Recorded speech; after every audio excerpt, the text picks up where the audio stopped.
Have you had to deal with any cases of whooping cough? Yes, actually, we have a few cases of whooping cough confirmed in Roston area and communities that surround Roston. So far, we have 25 cases that have been confirmed with whooping cough. So far, we haven't seen any case linked with cases confirmed in Roston and surrounding communities.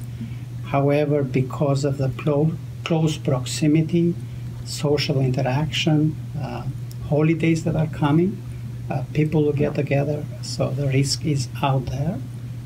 And I think I'll take this opportunity to make sure that parents review the immunization status of their kids, making sure that the whooping cough vaccine has been provided to their kids. We provide whooping cough vaccine. It's called DTaP, diphtheria, tetanus, and acellular pertussis vaccine at 2, 4, 6, and 18 months of age. So it's called primary series and includes 4 doses.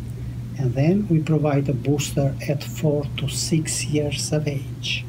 And then we provide another booster in grade 8.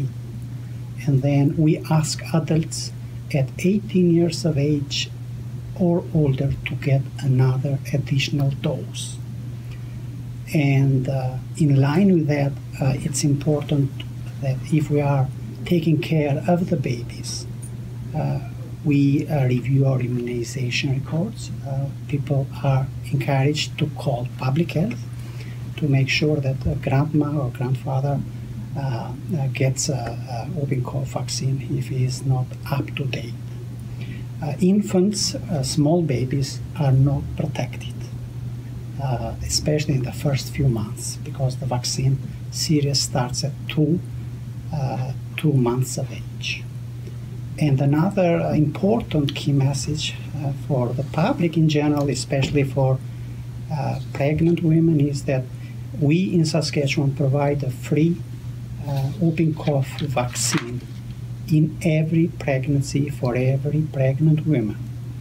And we provide that during the last part of the pregnancy, more specifically from week 27 to 32 weeks of the pregnancy.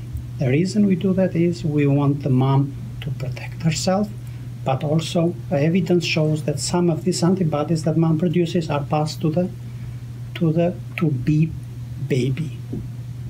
So the baby would be protected at least in the first few months until the primary series kicks in.